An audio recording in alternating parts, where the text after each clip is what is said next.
tous, on se retrouve dans la deuxième partie du tutoriel sur i2CO. Dans le premier tutoriel, on a appris à créer des colonnes, à configurer ces colonnes pour noter le type de note, l'éditeur qu'on voulait choisir et les couleurs en fonction de la note de l'élève. Ce qu'on va voir maintenant, c'est la façon d'aller catégoriser ces différentes colonnes, donc de les placer dans des catégories et de donner des types de notes à cette catégorie pour, par exemple, aller calculer la moyenne de plusieurs colonnes dans l'idée d'aller les mettre dans un bulletin. Alors, on va retrouver ces catégories et ces dossiers dans la même partie que la création d'une colonne, donc sur le plus en haut à droite. Et au lieu de choisir l'onglet colonne, on va venir choisir l'onglet catégorie dossier. Même présentation à peu près que la création d'une colonne, on va devoir rentrer un titre. Prenons l'exemple du bulletin et allons noter première période. On peut rajouter une couleur à cette colonne, décider de l'afficher ou de la masquer, donner la date, demain par exemple, et rajouter des icônes si nécessaire. On va ensuite avoir le type de note qu'on veut aller indiquer à cette catégorie, donc toutes les colonnes que je vais venir rentrer dedans, qu'est-ce que je veux comme note à la fin? Est-ce que je veux une note de 0 à 20, de 0 à 100, de 0 à 40, des icônes, plein d'autres choses qu'on a vues dans le premier tutoriel. Ici, je vais pouvoir réutiliser le type de note que j'ai créé avant. Donc c'est l'avantage, je vous avais dit, de créer et d'éditer à chaque fois son type de note, c'est que c'est réutilisable dans plusieurs situations. Exemple, ici, les catégories.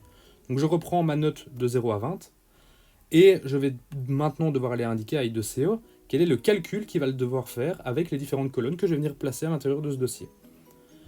Les différents calculs sont les suivants. Vous avez la moyenne pondérée, vous avez la note sur le total des points, vous avez une addition simple, la valeur la plus haute, compter le nombre d'icônes. Donc si vous avez fait des colonnes avec des icônes, vous pouvez demander à la catégorie de compter ces icônes et de l'indiquer dans la catégorie.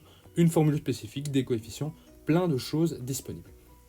Alors prenons ici la moyenne pondérée, c'est peut-être ici le calcul le plus commun, celui qu'on fait le plus souvent. Et allons voir maintenant comment est-ce qu'i2CO va nous permettre de configurer cette moyenne pondérée.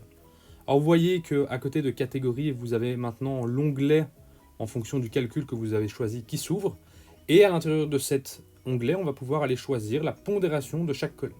Alors vous voyez que pour le moment, il n'y a rien. C'est normal vu que je n'ai pas encore placé de colonne à l'intérieur de ce dossier.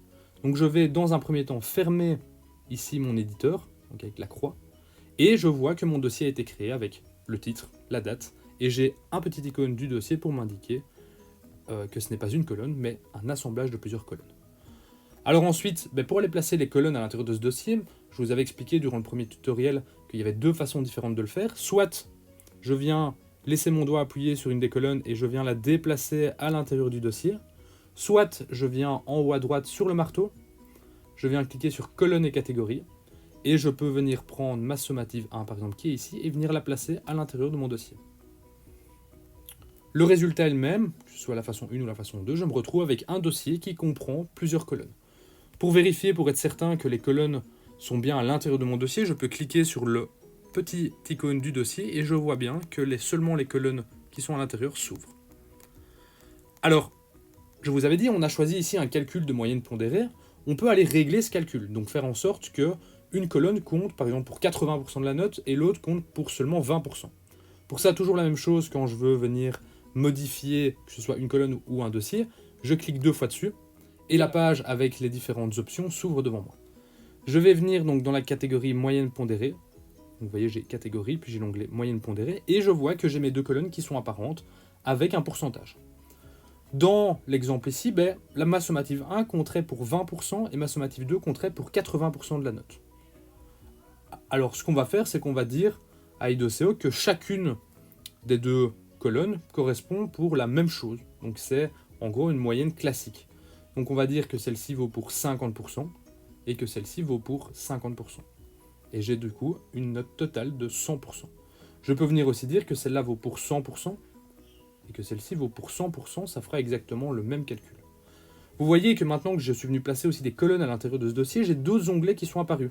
Je peux venir annoter ma catégorie, je peux voir un résumé des différentes notes qui sont présentes à l'intérieur de mon dossier, et j'ai plein d'autres petits onglets qui s'ouvrent qui sont possibles. Un rapport par email envoyé aux étudiants, je peux créer un modèle, je peux annoter certaines cellules, plein de joyeuseté justement sur la création de ces dossiers. Alors allons voir ce que ça a donné, je quitte, et je vois donc que dans mon dossier, j'ai toutes des notes qui vont de 0 à 20, qui respectent mon jeu de couleurs que j'avais créé lors du premier tutoriel, et qui prennent donc une moyenne des deux colonnes à l'intérieur pour aller calculer une moyenne pondérée. Très bien. Alors là, dans ce cas-ci, j'ai ma moyenne qui est correcte, mais je vous ai dit, l'avantage, ce serait aussi d'aller faire des autres calculs. Dans le cas des sommatifs 1 et des sommatifs 2, tous les élèves ne repassent pas spécifiquement la sommative 2. Donc on peut imaginer que certains élèves, ici, aient un blanc. Ils ont réussi leur première sommative, alors en réalité ça devrait fonctionner pour tous ceux qui ont réussi la première, ici c'est simplement en termes d'exemple. Et donc je me retrouve avec une moyenne, avec un calcul de catégorie qui n'est pas satisfaisant. Moi j'aimerais bien que ma catégorie m'indique la valeur la plus haute. En gros, quelle est la sommative que je vais prendre en compte pour aller noter dans son bulletin. À ce moment-là, je fais toujours la même chose, donc double-clic sur ma catégorie, et je vais non pas choisir une moyenne pondérée dans mon calcul, mais je vais venir choisir un autre type de calcul qui est la valeur la plus haute. Je prends la valeur la plus haute, elle est configurée, je quitte, et je vois donc qu'au lieu de me faire des moyennes, il prend à chaque fois la valeur la plus haute des deux colonnes. L'élève ici a fait 8 à sa première sommative, 14 à sa deuxième. Ma catégorie, mon dossier, m'indique qu'au final, on va lui donner 14. Alors, l'avantage des dossiers, je vous avais dit, ça vous permet d'organiser aussi un peu mieux votre carnet de notes. Si je veux enlever toutes les indications sur la première période, il suffit de cliquer sur l'icône du dossier et toutes les colonnes à l'intérieur se ferment et je garde simplement à l'écran les valeurs de ma catégorie.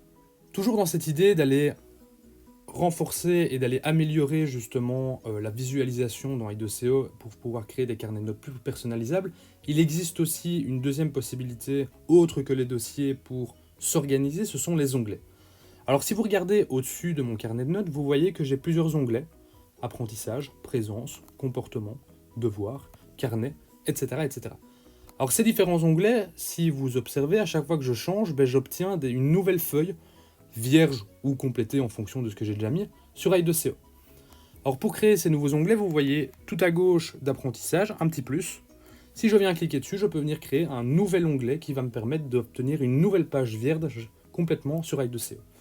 Et donc à ce moment-là, on peut venir rentrer ce qu'on veut, les devoirs par exemple, cliquer sur OK et ça me crée un nouvel onglet vierge dans lequel je peux venir rajouter des colonnes, des catégories, des moyennes, plein de choses différentes. Une autre manière possible aussi d'aller créer des calculs dans I2CO sans passer par des catégories, vous avez une évaluation où vous voulez simplement faire un petit calcul avant d'aller rentrer une note dans I2CO, vous pouvez, en haut à droite en cliquant sur le marteau, ouvrir une calculatrice.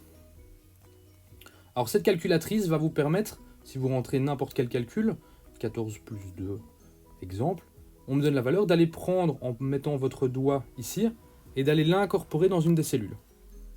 Donc c'est aussi une autre manière de faire des calculs de manière assez simple. Dernière possibilité pour faire des calculs, vous pouvez créer une colonne qui est directement un calcul. Donc une moyenne, une addition, un coefficient. On va prendre exemple une moyenne. Et vous pouvez du coup aller choisir les colonnes que vous voulez placer à l'intérieur. Donc je veux choisir exemple la sommative 1 et la sommative 2. J'indique le nombre de pourcentages pour chacune. J'indique que c'est ici une moyenne de la sommative 1 et 2. Je clique sur la croix et ça me crée directement une colonne qui me permet de faire mes moyennes. Si je veux enlever ma calculatrice qui est toujours ici en bas à droite, je reviens cliquer sur le marteau et je fais cacher la calculatrice.